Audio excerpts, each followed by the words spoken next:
자, 여러분들 인사하고 시작하도록 하겠습니다. 여러분 반갑습니다. 안녕하세요. 네, 반갑습니다. 자, 지금부터 이제 갑자기 종이 쳤네요. 네, 딱 시작한다는 뜻이죠. 네. 빰빰빰빰빰빰빰. 자, 지금부터 이제 영상을 촬영하도록 할 건데요. 여러분들 조지현 프로젝트 3주차입니다. 3주차. 근데 여기 지금 보면 좀 여기가 2페이지라고 적혀 있잖아요. 근데 여러분들 나간 건 3페이지예요. 예. 이거 수정하다가 그런 거니까 신경 안 쓰셔도 될 것 같습니다. 자, 저번 시간에 우리 삼국시대 중에서도 백제까지 했었거든요. 백제까지. 근데 이제 신라 이어서 한번 해 보도록 하겠습니다. 자, 신라 같은 경우에는 이제 다양한 인물들이 시험에 나와요. 근데 이전에 했었던 것처럼 뇌물마리간 기억나십니까? 그 당시 이제 신라는 백제와 금강가야와 외 이 세 나라가 이제 힘을 합쳐가지고 신라를 굉장히 괴롭혔었죠. 그냥 맨날 괴롭힘을 당하니까 이 뇌물마리간이 그 당시 광개토대왕에게 도움을 요청을 하죠. 그래서 이제 광개토대왕이 군사를 이끌고 이 신라를 지원하는 과정에서 이 금강가야까지 공격을 받게 됩니다. 그래서 금강가야가 쇠퇴하게 되고 대가야가 성장하게 된 계기가 바로 이 광개토대왕의 공격 때문이에요. 하지만 이 뇌물마리간 같은 경우에는 이때 고구려의 도움을 받게 되면서 그때부터 고구려의 정치적 간섭을 받을 수밖에 없었고, 그 정치적 간섭을 보여주는 가장 대표적인 유물이 호우명 그릇이라고 설명을 드렸던 것 같습니다. 그래서 뇌물마리간, 그 다음에 지증왕 좀 알아두시면 좋을 것 같아요. 지증왕, 최초로 이제 마리간이라고 하는 말 대신에 이제 왕이라고 하는 칭호를 썼던 사람이 지증왕, 그리고 신라라고 하는 국호를 사용하였다. 그 다음에 또 우산국을 복속시켰다. 이사부라고 하는 사람 시켜서 지증왕 13년 섬나라 우산국, 이런 노래 기억해 두시라고 설명을 드렸었습니다. 자, 그 다음에 버풍왕도 좀 알아두시면 돼요. 버풍왕. 자, 버풍왕 같은 경우에는 여러분들 그 율령을 이제 반포했던 사람인데 2차 돈의 순교를 계기로 2차 돈의 순교를 계기로 불교를 수용했었고요. 그리고 율령을 반포했다. 이렇게 알아두시면 되겠습니다. 그리고 여러분 금법 대진 금광가야는 버풍왕 때 이제 멸망을 하고 말아요. 이렇게까지 알아두시면 되겠습니다. 자, 계속 이어서 이제 진흥왕 한번 살펴보도록 할게요. 진흥왕도 좀 시험에 잘 나오는 인물이니까 반드시 기억해 두시면 되겠습니다. 자, 이 진흥왕 같은 경우는요, 이 백제의 서왕과 이제 손을 잡고 고구려를 공격해서 한강 유역을 차지했던 사람이 바로 이 진흥왕이 되겠습니다. 자, 그래서 여러분들 이렇게 한반도 이렇게 지도가 있으면 그 당시 백제의 성왕하고 같이 힘을 합쳐서 고구려를 공격해보자. 그래서 한강 유역을 차지하게 됩니다. 근데 여기가 이제 한강이 이렇게 있어요. 근데 이제 여러분들 항상 물은 상류에서 하류로 흐르죠. 물은 위에서 아래로 흘러지. 그래서 이쪽 지방을 한강 하류라고 하고 이쪽 지역을 한강 상류라고 합니다. 이제 북한강 지역이 되겠네요. 그런데 이 한강 상류는 그렇게 좋은 땅이 아닙니다. 그렇게 좋은 땅이 아니에요. 일단 이 당시 삼국시대 같은 경우는 중국이 여러분들 선진국이거든요. 그러니까 이 한강 하류를 차지를 해야 이게 중국하고 이렇게 바로 이렇게 이어지는 그런 그 교역선, 교류할 수 있는 통로를, 교역망을 이제 구축할 수 있게 되는 겁니다. 근데 여기 같은 경우에는 막 높새바람 불면 여기 뭐 폐년생 일어나고 이제 다 곡식도 말라 죽고 그렇게 좋은 땅이 되질 않아요. 한강 하류가 좋은 땅이지. 그래서 어찌됐든 이제 진흥왕은 성하고 손을 잡고 한강 유역을 차지하게 되지만 한강 하류까지 탐이 나는 거야. 그래서 성왕을 배신하고 혼자서 한강 유역을 차지하게 되죠. 그래서 곧 백제가 점령하고 있는 하류 지역까지 빼앗게 됩니다. 자, 그럼 성왕 입장에서는 굉장히 짜증나게 돼, 그치? 그래서 여기에 대한 복수로 여기 이 백제의 성왕이 이제 군대를 이끌어서 신라를 공격하게 돼요. 그런데 이미 진흥왕은 그 사실을 알고 있었습니다. 그래서 군대를 매복시켜가지고 이 관산성이라고 하는 성에서 이 성왕을 죽이게 되죠. 성왕 사망. 상황 전사라고 합시다. 전사. 그래서 이 관산성 전투에서 백제의 성왕이 전사하게 되었다. 이것을 계기로 이제 나아제 동맹이 이제 깨지게 되는 그런 계기가 되었죠. 자, 이거 이외에도 진흥왕 같은 경우는 화랑도를 이제 국가적인 조직으로 정비를 했습니다. 다른 표현으로는 이 화랑도를 개편하였다. 이런 표현 좀 알아두시면 좋을 것 같아요. 그리고 이 진흥왕 같은 경우에는 여러 대를 이제 돌아다니면서 인증하는 걸 굉장히 좋아했어요. 그래서 자신이 이제 정복한 땅에다가 이제 여러 가지 비석을 쌓게 되는데 그 이제 비석은 이제 순수비라고 얘기를 합니다. 순수. 쩌니는 순수의 그 순사가 아니라 순행하다. 돌아다니면서 여기를 내가 왔다 갔음 그것을 세운 비석을 세웠으니 그게 바로 순수비입니다. 북한산 순수비, 뭐 황초령비, 마울령비, 뭐 창령비 이런 4개의 순수비와 단양적성비라고 하는 비석을 세우게 된 사람이 바로 진흥왕이 되겠습니다. 그리고 금법 대진 기억나시죠? 금광가야는 법흥왕, 그리고 대가야는 진흥왕 때 복속을 시켰다. 이렇게 알아주시면 되겠습니다. 알겠지? 좋습니다. 자, 그 다음에 신라의 삼국통일을 보도록 할게요. 신라의 삼국통일. 자, 먼저 신라 삼국통일 전에 여러분들 고구려와 수당의 전쟁 한번 살펴보도록 할게요. 자, 그 당시 이제 지도를 한번 또 그려볼까? 자, 우리가 이렇게 삼국시대 고구려, 백제 이렇게 신라가 있었을 때 이 중국은요 위진 남북조 시대라고 얘기를 합니다. 위진 남북조 시대 여기까지 몰라도 되는데. 여러분들 뭐 조조가 세운 위, 그 다음에 유비가 세운 촉, 그리고 이제 송건이 세운 이제 오, 이렇게 이 세 나라 중에서도 이 위나라가 이 촉나라를 멸망을 시켜요. 그런데 여러분들 그 삼국지 읽어봤는지 모르겠네. 그 조조의 부하 중에 이제 사마이라고 하는 사마중달이라고 하는 책사가 있었습니다. 근데 그 사람의 손자가 이제 사마염이라고 하는 사람인데 이 사마염이 이 조조 집안을 이제 배신을 하고 자기가 왕에 올라요. 그게 바로 서진이라고 하는 나라입니다. 이 서진이 이제 오나라를 무찌르게 되면서 통일을 하게 돼요. 그래 바로 이게 바로 위진이야. 위진. 위에서 이제 진으로 넘어가게 될 거야. 근데 이 진은 이제 서진을 말한 거야. 아까 사마염에 세운. 근데 서진은 곧 이제 북쪽의 오랑캐들로부터 공격을 받게 되면서 얘네들이 남쪽으로 도망을 가요. 그래서 도망을 갔다 그래서 동진이라고 얘기를 하고요. 그리고 아까 전에 이 북쪽은 그 오랑캐들이 차지하게 되죠. 그래서 이 시대를 북쪽을 5호 16국 5개의 오랑캐가 16개의 나라를 세웠다라고 하는 거고. 그리고 이제 남쪽에는 아까 전에 그 서진의 후예들이 있죠. 걔들이 와서 나라를 세우는 거야. 그래서 이것을 위진, 그리고 남쪽에 남쪽 조정, 북쪽에 북쪽 조정. 그래서 위진 남북조 시대라고 얘기를 합니다. 오케이. 자, 이 위진 남북조 시대를 통일했던 그 나라가 바로 수나라예요. 여러분들 수라고 하는 나라입니다. 항상 중국은 자기들이 분열되어 있을 때는 서로 싸우느라 정신이 없어요. 그런데 이 분열된 중국이 한 나라로 통일이 되면 그때부터 이제 주변 나라를 살피게 되는 거죠. 그래서 위진 남북조 시대의 혼란스러운 상황 때는 자기들끼리 싸우느라고 뭐 고구려, 백제, 신라 안 보입니다. 그런데 이제 수나라로 통일이 됐잖아. 그러니까 이제 고구려를 넘보기 시작한 거예요. 그래서 이제 수나라가 고구려를 공격하게 되니 우린 이것을 여수전쟁이라고 얘기를 합니다. 여수전쟁. 여수 밤바다 그거 아니야. 고구려의 려와 그 다음에 이제 수나라의 수 여수 전쟁이라고도 합니다. 알아두세요. 자, 여수 전쟁 한다면은 이제 보통 어떤 사람이 등장하냐면 이 을지문덕이 등장을 해요. 을지문덕. 그래서 이 을지문덕은 수나라를 상대로 이제 살수대첩에서 대승을 거두게 되죠. 이거 을지문덕 정도만 기억해 두시면 되겠습니다. 좋습니다. 자, 수나라와 전투는 을지문덕만 기억해 주시면 돼요. 자, 이 수나라 같은 경우에는 이제 무리하게 이제 고구려를 공격하려고 하기도 했었고, 또 수나라는 그 대규모 토목 공사를 했었어요. 그 당시 운하를 이제 만든다 그래가지고, 너무 많은 자원을 써버리게 되는 거야. 그러니까 고구려 공격한다고 돈 쓰고, 운하 만든다고 돈 쓰고, 이러다 보니까 엄청난 이게 재정 적자를 이제 겪게 되는 것이죠. 자, 재정 적자는 이제 고스란히 이제 백성들의 부담으로 다가오게 되고 결국 수나라는 오래 가지 못하고 멸망하게 됩니다. 이 수나라를 뒤이었던 나라가 바로 당이라고 하는 나라예요. 당. 근데 이제 당의 입장에서 보니까 이 고구려가 결코 만만치가 않거든. 그래서 처음에는 좀 친하게 지내려고 하는 그런 모습을 보였습니다. 친하게 지내려고 모습을 보여. 하지만 이제 고구려 입장에서는 긴장을 풀 수가 없었겠지.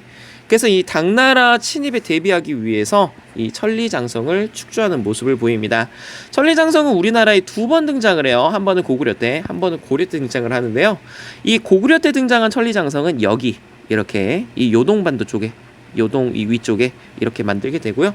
고려 때 등장한 천리장성은 이렇게 생겼다는 걸 꼭 구분하시기 바랍니다. 오케이. 자, 이렇게 천리장성을 축조하게 되었다. 이렇게 알아두시면 되겠습니다. 자, 그런데 문제는 이 당시 이제 고구려 왕이 영유왕이라고 하는 사람이 있어서 이름 몰라도 돼. 이 영유왕 같은 경우는요, 이제 당나라랑 별로 싸우고 싶지가 않았습니다. 그래서 이 영유왕 같은 인물은 당나라와 좀 친하게 지내려고 친당 정책을 취하게 돼요. 친당 정책. 당나라와 친하게 지내자고 하는 거야. 그런데 그 당시 이제 연개소문이라고 하는 인물은 저건 좀 너무 좀 그런데 우리는 만주벌판을 뛰어다니던 고구려 후예인데 너무 우리가 숙이고 들어가는 거야. 그래서 이 연개소문이 영유왕을 엄청나게 돌려까요. 그러니까 이 영유왕 입장에서 기분이 나쁘겠지. 근데 연개소문을 죽이자니 이 아저씨가 군권을 가지고 있어. 군사권을 가지고 있기 때문에 함부로 죽일 수가 없어요.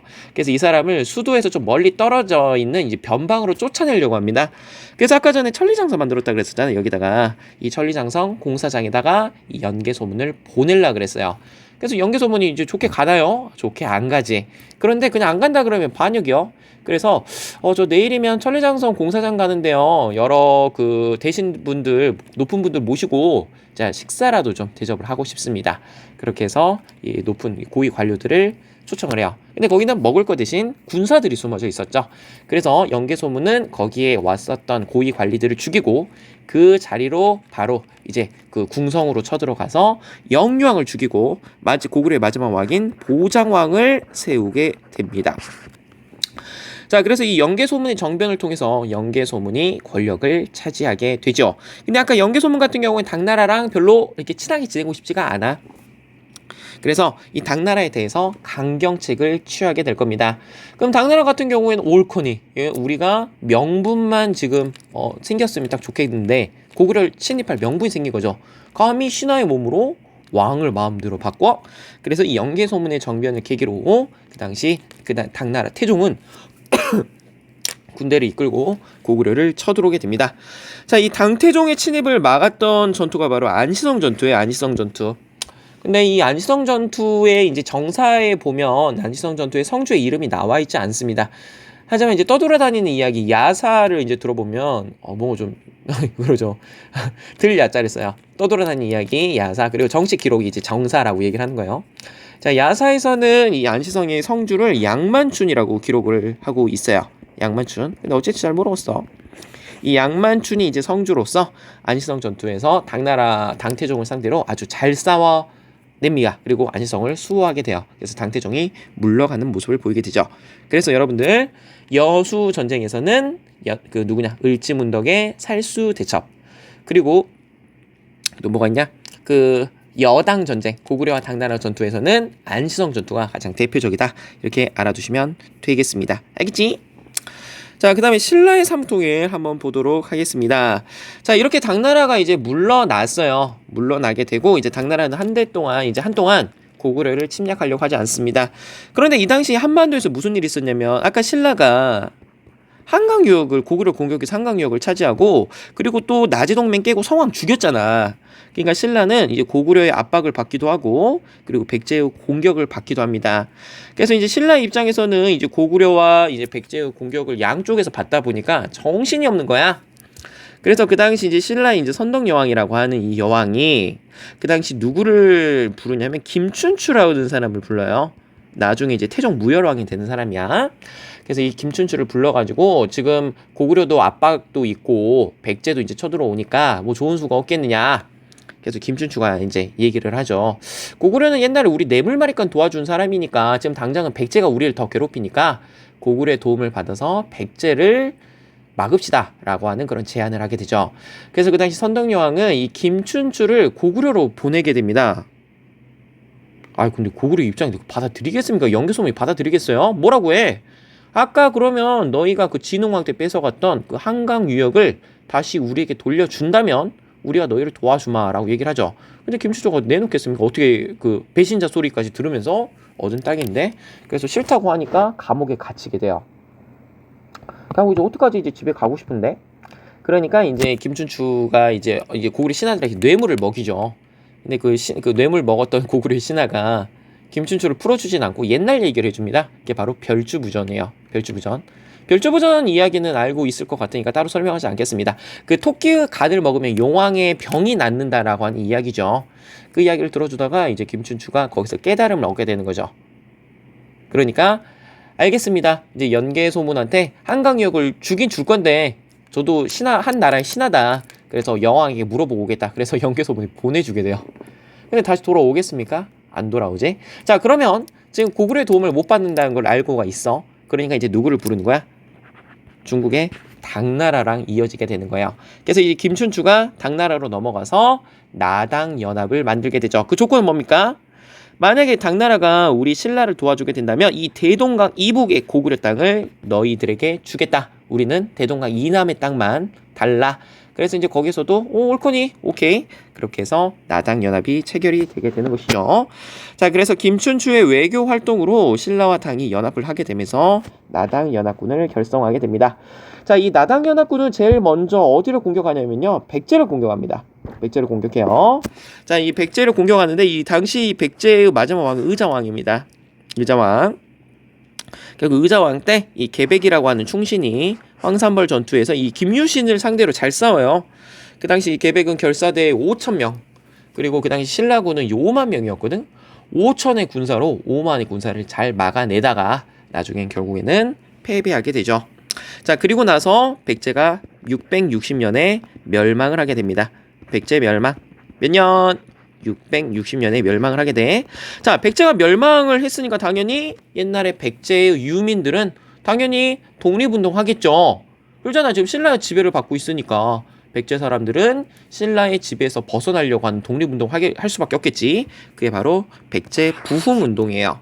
그래서 이 백제 부흥운동에 활약했던 사람이 복신, 도침, 흑지상지 이런 사람들 잘 알아두시면 되겠습니다. 알겠지? 자, 이제 백제가 멸망했으니까 어디만 남았습니까? 고구려만 남았죠. 그래서 이제 나당연합군이 이제 그 고구려를 열심히 공격하는데 연개소문이 잘 막아요. 아주 잘 막습니다. 그런데 이제 문제는 연개소문이 죽고 난 다음인데 이 연개소문의 아들이 3명인데 이 3명이 서로 이제 싸워요. 당나라의 이간질 정책이 먹히기도 했었지만 이제 서로 싸우게 됩니다. 서로 싸우게 돼. 그래서 이 고구려 그 중앙의 어떤 내분을 이용을 해가지고 그 당시 이제 나당연합군이 최후의 공격을 하게 되면서 결국 고구려도 멸망을 할 수밖에 없었습니다. 고구려는 668년에 멸망을 해요.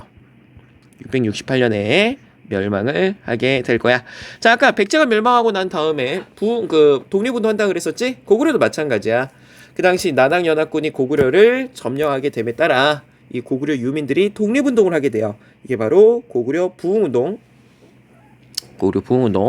자, 여기 활약했던 사람이 고연무, 건모잠, 안승이라고 하는 인물이 있다. 반드시 알아주시기 바랍니다. 자, 이렇게 고구려까지 멸망을 시켰어요. 자, 그러니까 백제와 고구려를 멸망시켰어요. 자, 그러면 아까 처음 계약이 뭐였습니까? 대동강 이북 지역은 당나라가 가져가고, 그리고 대동강 이남 지역은 신라가 가져가면서 빠이빠이 하면 되는데 당나라가 또 생각이 달라지게 됩니다. 한반도 전체를 다 갖고 싶어 하는 거예요. 그래가지고 이 당나라를 압박해 오기 시작합니다. 그래서 이 평양에다가 안동도호부라고 하는 기구를 설치하고, 그리고 백제 땅에다가 웅진도독부, 그리고 신라의 수도 금성에다가는 계림도독부를 만들게 돼요. 이 도호부와 도독부는요, 여러분들 일제강점기 때 조선 총독부의 개념으로 이해하시면 편할 것 같습니다. 이걸 왜 설치했을까? 앞으로 너희들 지배한다, 그 말이야. 자, 그럼 신라 입장에서는 지금 또 나라를 빼앗기게 생겼죠. 그래서 어제의 동맹이 오늘날 적이 되는 거야. 우린 이것을 나당전쟁이라고 얘기를 합니다. 자, 이 나당전쟁은 2개의 전투만 기억을 해두시면 돼요. 따라해볼까요? 매기, 나당전쟁, 매기, 이렇게 알아두시면 되겠습니다. 자, 나당전쟁의 가장 대표적인 게 매소성 전투, 그리고 기벌포 전투가 있거든요. 그래서 이 신라의 문무왕은 당의 군대를 매소성과 기벌포에서 물리치고 결국에는 668년에 673년이죠. 쏘리. 673년에 당나라를 무찌르고 삼국을 통일하게 되더라. 이렇게 알아주면 되겠습니다. 그래, 신라 삼국통일 최근에 좀 문제가 많이 나오고 있는 그런 모습을 보이거든요.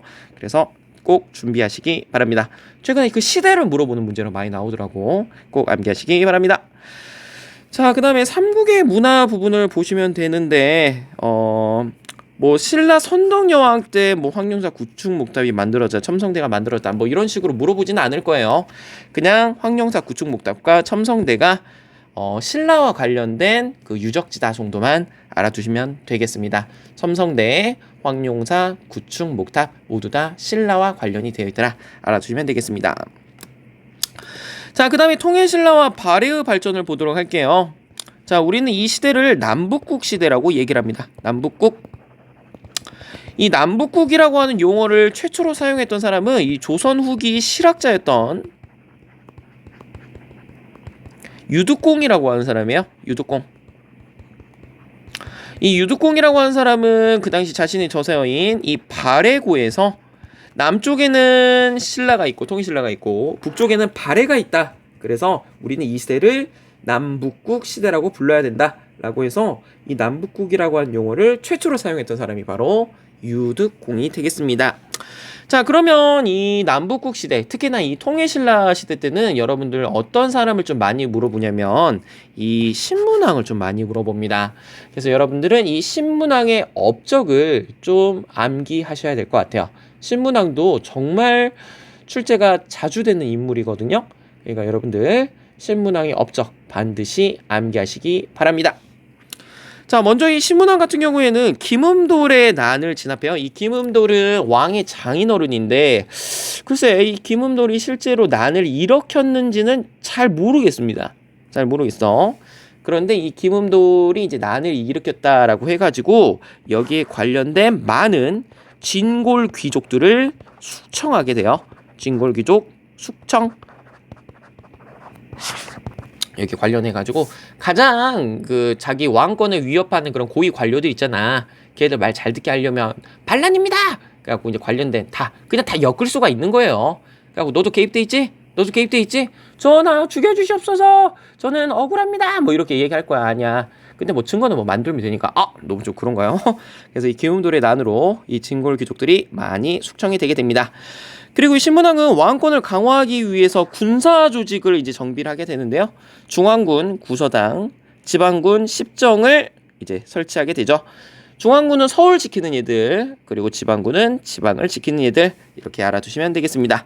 자, 지방행정제도도 정비를 하게 되는데요. 전국을 9주 그리고 5개의 작은 서울 5소경을 설치해가지고 지방제도를 정비하는 그런 모습을 보이게 됩니다. 이 구조는 오늘날의 뭐 전라도, 경상도, 충청도, 경기도, 뭐 이렇게 강원도 이렇게 하는 것처럼 전국을 9주로 나누고 5소경은 오늘날의 광역시라고 보시면 돼요.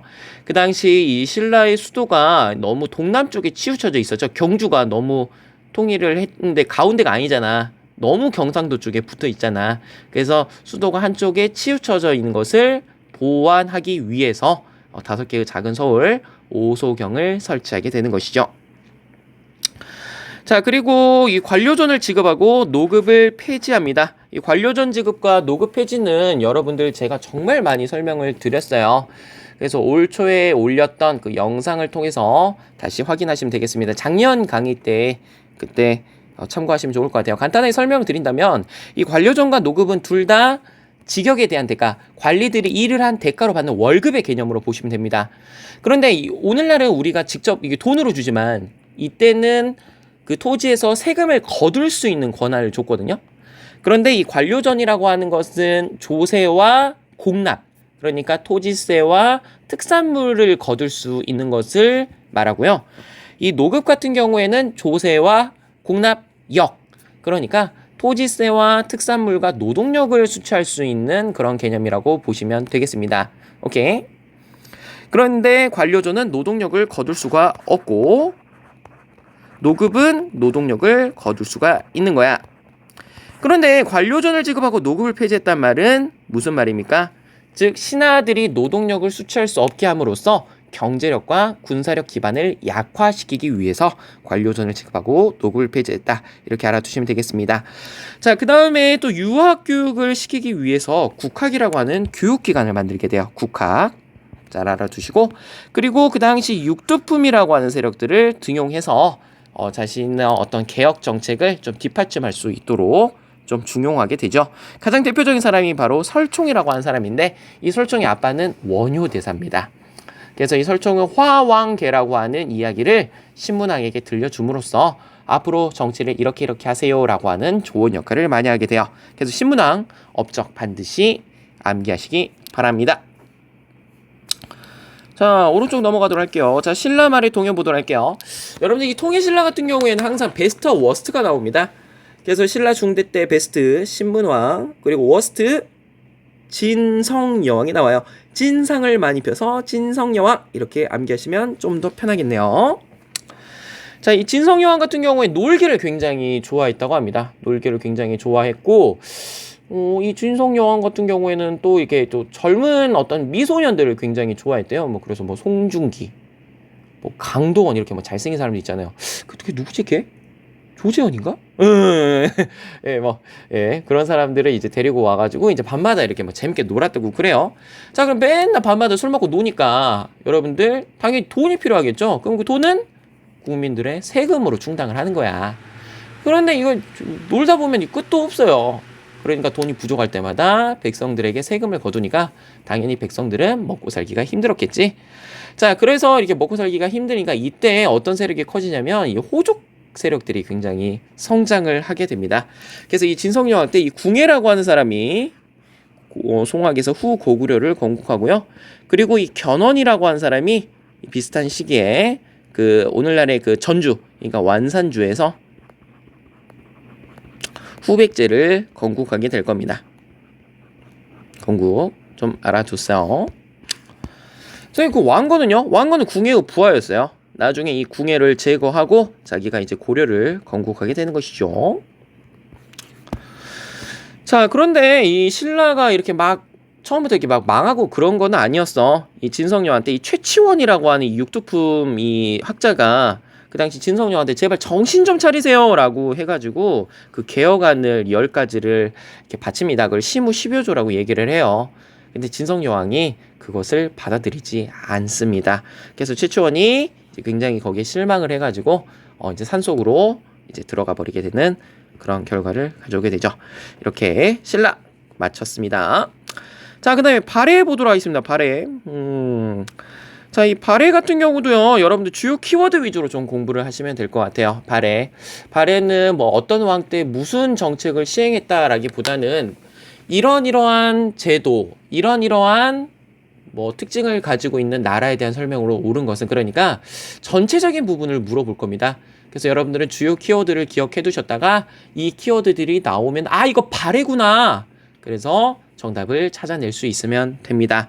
자, 일단 이 발해라고 하는 나라는요, 이 대조영이라고 하는 사람이 건국을 하게 됩니다. 대조영. 발해를 세운 사람. 대조영. 그리고 이 지방행정 주직으로요, 5경 15부 62주를 설치했다고 그래요. 아까 신문왕은 통일신라의 지방행정 주직을 구주 5소경으로 정비했었다 그랬었죠? 좀 정리해볼까? 신문왕, 통일신라죠. 구주 5소경. 자, 그 다음에 발해. 발해 같은 경우에는 5경 15부 62주로 정비했고요. 그 다음에 고려 같은 경우는요, 오도양계. 나중에 알려드릴게요. 자세한 설명은. 그리고 조선은 팔도 비빔면 팔도, 전국을 팔도로 정비를 하게 되죠. 오케이. 그래서 이런 것들이 지방행정 조직이다 라고 알아두시면 되겠습니다. 그리고 이 발해를 두고 당나라가 발해에다 별명을 붙여줘요. 이게 바로 해동성국이라고 하는 별명입니다.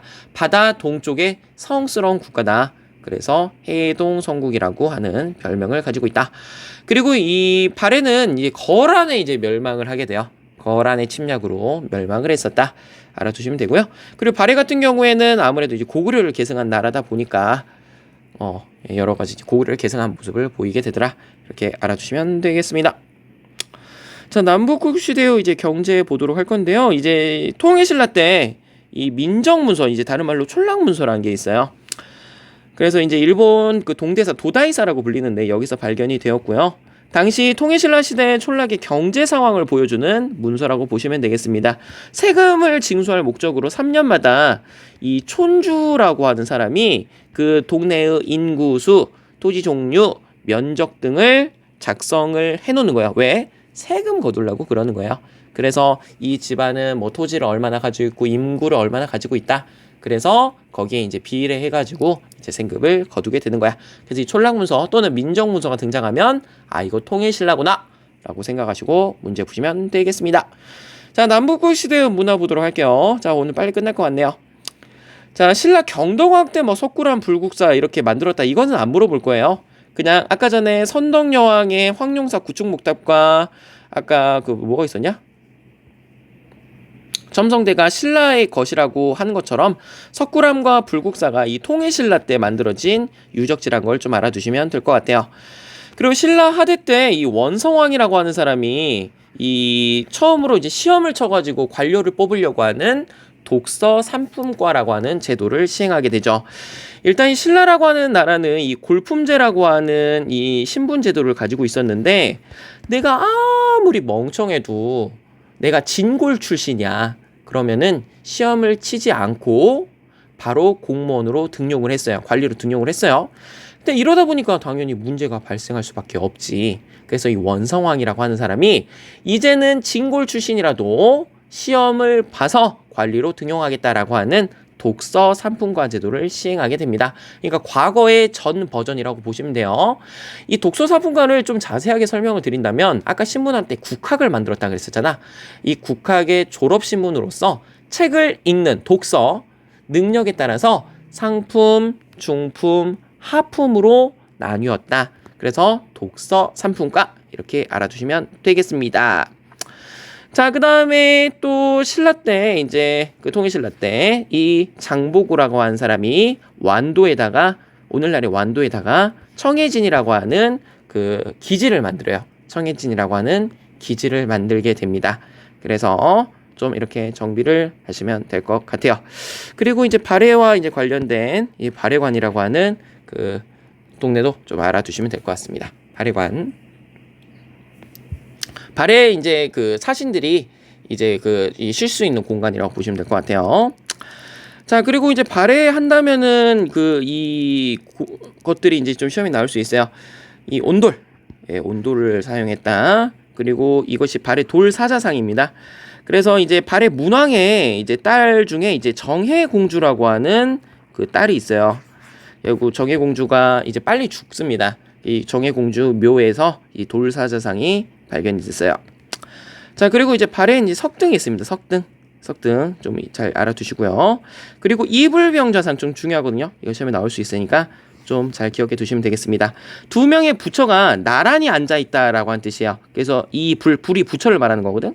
두 명의 부처님이 나란히 이게 우리 직렬 병렬할 때 그 병자예요. 앉을 좌자입니다. 나란히 앉아 있는 이불병자상.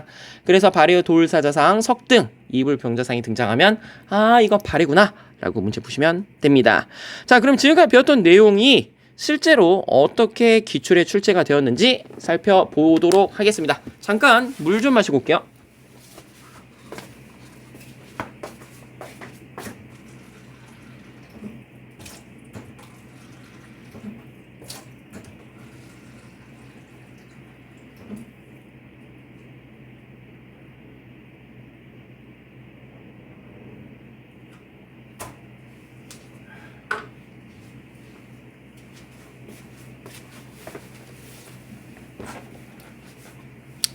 잘 듣고 있습니까?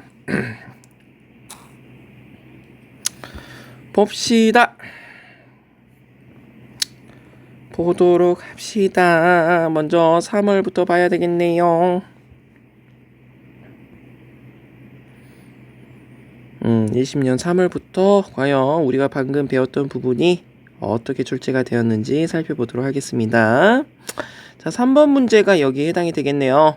자, 밑줄체 왕에 대한 설명으로 옳은 것은 잠깐만 이거 한번 좀 지워볼게. 미치지 왕에 대한 설명으로 옳은 것은 지금 보니까 반역을 도모한 김음돌이라고 한 사람 아까 들어본 것 같습니다. 김음돌을 처형하였다. 아까 김음돌의 난을 진압한 사람이 있었었죠. 청주를 설치함으로써 구주가 갖췄다. 아까 구주 오소경이란 말 들어봤던 것 같습니다. 자, 명을 내려 문무 관료들에게 토지를 주었는데 차등이 있었다. 이거는 여러분이 이제 관료전이라고 하는 거야. 관료전 지금.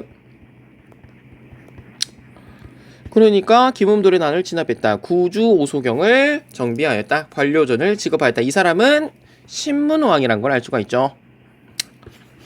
자, 정답 몇 번입니까? 1번 국학을 설치하였다. 할 수가 있겠죠. 자, 이 오답 보도록 하겠습니다. 자, 탕평책을 실시하였다. 이 조선의 영조 그리고 정조라고 하는 인물이 탕평책을 시행했고요. 자, 별기군을 설치했다. 이거 1880년대 조선의 근대화 정책이에요. 이 별기군, 그러니까 신식군대인 이 별기군만 챙기고 구식군인들 차별화한 사건이 어떤 사건이었냐? 이모군란이 있었었지. 기억해둬. 광무개혁을 추진하였다. 이 대한제국이에요. 대한제국. 그리고 양전 지계 사업이 가장 대표적인 거라고 할 수가 있습니다. 대한제국 때 다시 언급할게요. 노비항거법을 시행하였다. 광종입니다. 광종은 여러분들 과거제 시행하고 이 노비항거법 이 두 개가 시험에 나와요. 그래서 보통 노비항거법을 보기로 주면 답은 과거제 요구하고요. 그리고 과거제를 보기로 주어주면 노비항거법을 답으로 하는 경우가 굉장히 많습니다. 그래서 이렇게 정비했어요. 3번.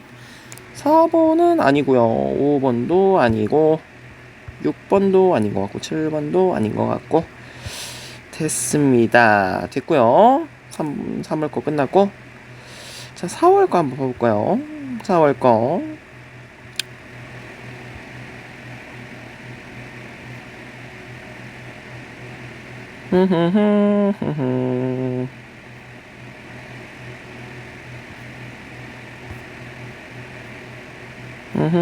서울은 여기 관련된 문제가 나오지 않았다가 아니네. 여기 나와있네요. 자, 13번 보도록 할게요.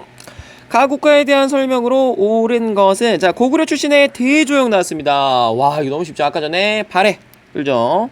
대조영이 건국하였다. 해동성국 5경 15부 62주 그 다음에 돌사자상 거란에 멸망하였다. 그 다음에 이불병자상 이런 키워드들이 있었던 것 같습니다.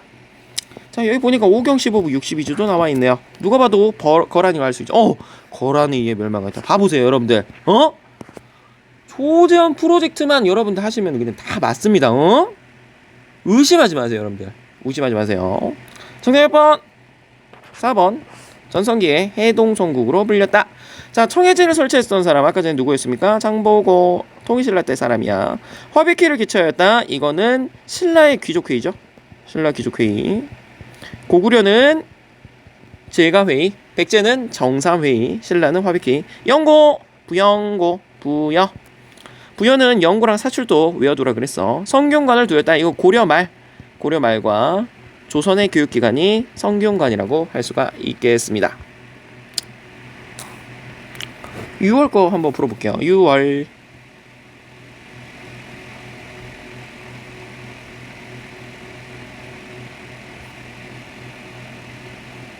이게 문제가 될 수 있겠네요. 자, 미추시 이 나라에 대한 설명으로 옳은 것은 자, 이 석등은 대조영이 건국한 이 나라. 그리고 아까 발이 석등이잖아요. 뭐야 이거? 열심히 들어주길 바래. 정답 몇 번? 고란에 멸망하였다. 자, 영정법을 시행했다. 조선 인조입니다. 조선 인조. 나중에 알려드릴게요. 공명첩을 발행하였다. 이 공명첩은요, 빌공자 이름 명자입니다. 이름이 비어있는 관리 임명장이라고 한 뜻이에요. 임진왜란과 병자호란을 겪으면서 이 조선 정부가 엄청난 재정난을 겪게 됩니다. 그래서 양반이 아닌 부자들에게 이 관직 임명장을 팔아요. 자, 그러면은 이 사람들은 이 공명첩을 통해서 양반이 되는겨. 그래서 이 양반이 되면서 신분 질서가 문란해지게 되는 것이죠. 그래서 조선 후기로 갈수록 양반의 수는 늘어나고, 그리고 일반 그 상민이라든지 그 천민의 숫자가 이제 줄어들게 된 이유는 이 조선 후기에 관련된 설명이죠. 조선 후기. 왜 이렇게 말을 더듬냐? 자, 금강가를 병합했다. 금법 대진 법흥왕이죠. 금융실명제를 도입하였다. 여러분들 이거 김영삼이라고 수업 시간에 언급을 했었을 겁니다. 김영삼 대통령이에요. 됐어요. 6월까지 풀어봤고요. 7월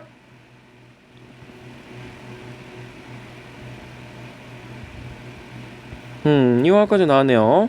가이드라인 내용으로 적절한 것은 무열왕, 문무왕 이렇게 신문왕 나온 신문왕 때 있었던 일을 골라보라고 하는 거네. 정답 몇 번? 4번 관료전을 지급하고 노급을 폐지했다 그랬지.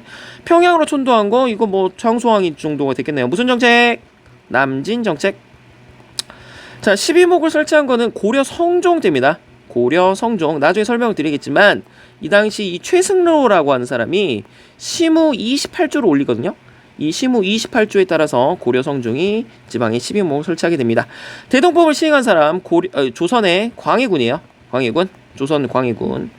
호포제를 실시했다. 이 호포제는 양반들에게도 군포를 물린다는 건데 흥선대원군이 되겠습니다. 자세한 설명은 나중에 흥선대원군 할 때 설명드리도록 할게요.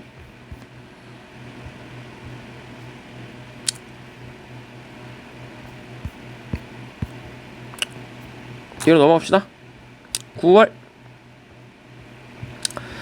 자, 다음 자료를 활용한 탐구 주제로 가장 적절한 것은 도침, 복신 나왔네요. 흑지상지 나왔습니다. 이거 기억하시려나요? 복신, 도침, 흑지상지는 아까 전에 의자왕의 아들을 왕으로 써야 돼. 의자왕은 백제의 마지막 왕이잖아.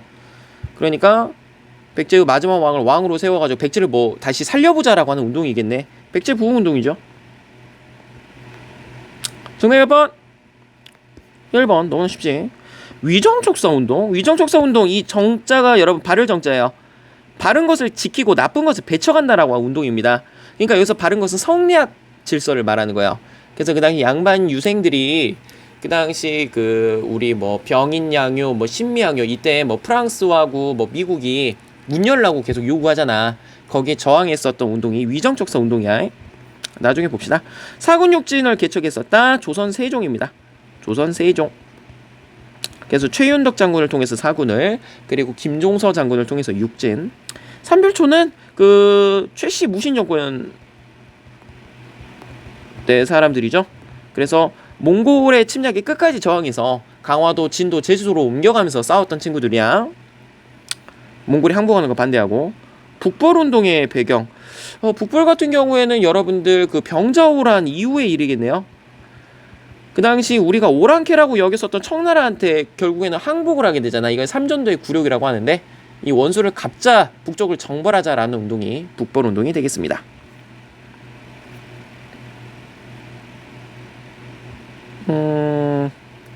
이것도 할 수 있겠는데 4번 가신문에 대한 설명 옳은 것. 아까 설총 나왔다. 아까 최치현 나왔다. 이들은 아까 모두 다 육두품이라 그랬었어요. 육두품. 자, 신라라고 하는 나라는 이 골품제도로 이제 등급을 나눠놨는데요. 가장 위가 성골, 성스러운 뼈다귀. 근데 성골이 씨가 말라.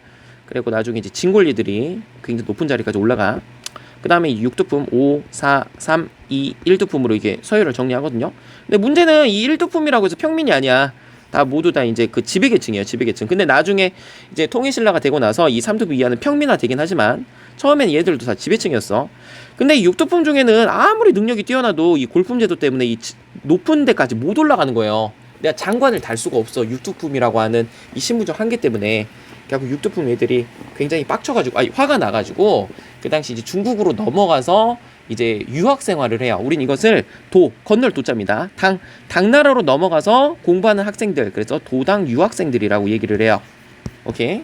육두품들은 거의 다 이제 당나라로 유학 가는 경우가 굉장히 많았어. 왜? 신라에 있으면은 인정을 못 받거든. 정답 몇 번입니까? 5번이 되겠죠. 골품제 제약으로 최고 관들까지 오르지 못했다. 자, 원의 세력을 배경으로 정리하다 보면 권문세족이 되겠네요. 권문세족. 성리학을 토대로 사회 개혁을 어디 있어? 사회 개혁을 추진하였다. 이거는 신진사대부가 되겠습니다. 신진사대부. 비변사를 장악하여 주요 정책을 결정하였다. 어떤 세력들일까? 사림 중에서도 나중에 서인이나 해당이 되겠네요. 서인 세력. 서원과 현약을 토대로 향촌 사회를 장악하였다. 이것도 신진사대부가 되겠네요. 신진사대부 아니야, 쏘리. 사림이 되겠네요. 사림. 정신 차려! 살인. 나중에 설명을 드리도록 하겠습니다. 아, 뭐 이렇게 많어. 아이씨. 10월.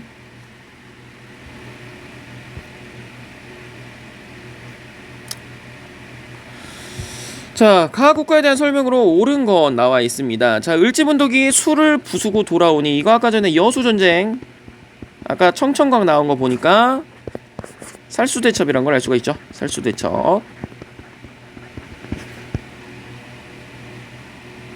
이건 뭐 고구려 해당이 되겠네요. 고구려, 그치? 정답 몇 번? 아까 5번. 안시성에서 당해 침략 물리쳤다. 전국 8도로 나누었다. 조선의 지방행정제도. 웅진에서 사비로 천도하였다. 백제. 국자감을 두었다. 여러분들 이거 고려 성종 때 국자감을 두거든요. 고려 시대겠죠. 골품제 운영하였다. 신라가 해당이 되겠네요. 3번 보겠습니다. 자, 밑줄치의 우리나라에 대한 설명으로 볼 수 있는 모습을 적절한 것은 장보고 나왔네요. 장보고는 아까 통일신라라고 설명드렸죠. 정답 몇 번? 아까 불국사. 경국대전을 편찬한 학자, 이거 조선 성종 때입니다. 조선 성종 때 경국대전을 완성했거든요. 형평운동에 참여하는 백정이 1920년대 그 신분 그 차별하지 말라고 하는 운동이야. 별무반, 이거는 이거 고려시대 때죠. 고려시대 때. 유경공원 같은 경우에는 이제 그 우리나라 최초의 근대식 공립학교예요. 근대식 공립학교. 이제 1800년대에 와야 됩니다. 1800년대 와야 돼. 강화도 잠깐만 언제더라? 찬스를 좀 쓰도록 하겠습니다. 유경공원이 라라라 그 이송뺨이 왜 등장을 합니까? 아, 여러분 오해 마시길 바라겠습니다. 이 이송이라고 하는 사람은요, 여러분들 그 고려 무신 그 정변 일으켰었을 때 그 한뢰라고 하는 젊은 사람한테 뺨 맞은 사람이야. 1876년 이후, 그치, 강호조 이후지. 1886년이네요. 연도를 잘 못 외웁니다. 우리나라 최초의 근대식 공립교육기관이었다. 이렇게 보시면 되겠습니다. 10월 끝났고, 작년 수능 문제를 한번 봐볼까?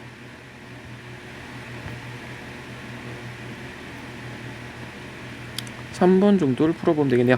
밑줄치 이 나라에 대한 설명으로 옳은 것은, 자, 이 나라는 지역이 사방 5천리로 5경과 15부를 두었다. 5경 15부 62주 떠올릴 수 있을 것 같습니다. 해동성국이라고 불렸다. 어떤 나라입니까? 발해. 오, 이거는 제가 설명을 안 했네요. 예, 삼성육부를 운영했다. 이게 답입니다. 그 당시 이제 삼성육부는 여러분들 이 중국에서 썼었던 제도예요. 중국에서 이제 썼었던 제도인데 이제 당나라에 의해서 만들어졌거든. 중서성, 문화성, 그다음에 뭐 중서성, 문화성, 상서성. 그다음에 그 상서성 밑에 그 2호 예병 현공이라고 한 6개 부처를 만들어요. 근데 발해가 그것을 받아들입니다. 근데 이름하고 그 운영 방식이 좀 독자적이었어. 그래갖고 이름도 뭐 정당성, 선조성, 뭐 중대성으로 이름을 바꾸고 2호 예병 현공으로 안 하고 충인의, 지혜신 이렇게 6개 부처로 나누게 됩니다. 그래서 삼성육부 좀 알아주시면 될 것 같아요. 조전 프로젝트에 좀 추가 좀 해놓으세요. 네, 없는 게 있네. 자, 별무반을 편성하였다. 여러분이 고려 윤관이죠. 고려 윤관. 대가야를 병합하였다. 금법 대진 진흥왕. 훈련동함을 창설했다. 이거 임진왜란 중입니다. 임진왜란 중에. 구소당 십정을 설치했다. 아까 전에 신문왕이라고 설명을 드렸습니다.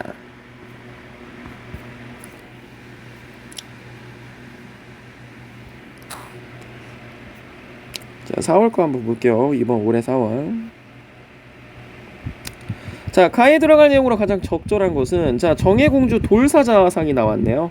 대조에 건국했어요. 뭐 인한 등의 연호를 사용해서, 인한이라고 하는 연호를 쓴 거는 이제 그 무왕이라고 하는 왕이 있었어. 그 당나라를 이제 공격을 했던 왕이야. 산둥성을 장문유라고 하는 장군을 시켜가지고 공격했던 왕이거든. 근데 이거는 외울 필요 없고요. 대조에 건국하였다. 아까 돌사자상 정도만 기억해 두세요. 어느 나라입니까? 발이죠. 발이 골라봐. 정답 몇 번? 2번. 해동성국이라 불렀어요. 대가를 병합하였어요. 금법 대진 진흥왕. 경국대전을 편찬하였어요. 조선 성종이 되겠습니다. 화백회의 아까 전에 신라의 귀족회의라고 설명을 드렸습니다. 한해 침략으로 멸망하였어요. 고조선과 관련된 설명이 되겠어요. 자, 그래서 오늘 이제 신라부터 여러분들이 발해까지 살펴봤거든요. 자, 자, 다음 시간에는 고려에 대해서 살펴보도록 하겠습니다. 여러분들 열심히 듣고 있는 것 같아서 굉장히 뿌듯합니다. 네, 열심히 들어주시고요. 꼭 복습하시기 바랍니다. 자, 다음 시간에는 여러분들 조지현 프로젝트 4주차로서 고려 한번 배워보도록 하겠습니다. 자, 수업 듣느라고 정말 고생 많으셨습니다. 수고하셨습니다.